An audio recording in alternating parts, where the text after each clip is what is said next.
A problem many countries are facing, including right here at home. More than 40% of Americans live in areas with unhealthy air quality.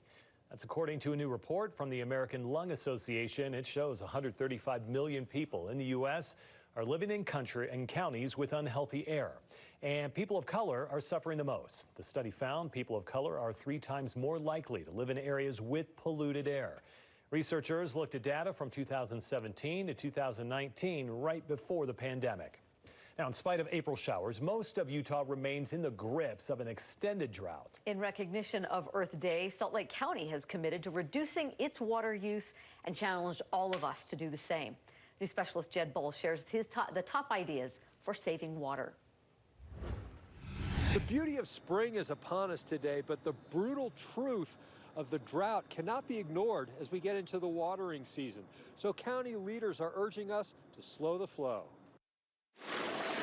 Water conservation is critical to us, and we must lead by example. With the swimming pool at the Draper Recreation Center as a backdrop, Mayor Jenny Wilson committed the county to cutting its water use by a minimum of 5% and challenged residents to make the same cuts. Saving water doesn't mean to be hard. It can actually be quite easy.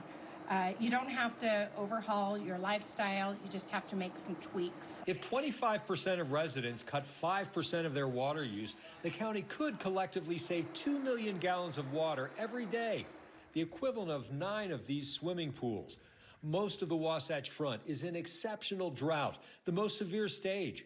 Snowpack is 80% of normal, and much of the Great Basin experienced the driest 10 months on record from last April through December. Here in Utah, about 2/3 of our total water use goes on our landscapes, and we don't need to water yet. Mother Nature is going to continue to provide water for us, and the longer you can stretch that out before you start watering your yard, the healthier your landscape's going to be. Training the turf to grow deeper roots. You will actually create a landscape that is more resilient and able to handle whatever we're going to have thrown at us this summer. To save 10%, eliminate 1 watering day per week or trim watering times. Your lawn is never going to need water every single day, not even in July. Replace turf with water-wise plants. Keep it where you're using it for active play, that's fine. But, you know, if the only time that you see a certain part of your lawn is when you're pushing the mower, there's probably something else you could do there. Be sure to adjust your sprinklers so that they're not watering the pavement, and never use water for cleaning when a broom will do. For more tips, visit slcoh2o.org. For KSL 5 News, I'm Jed Bull.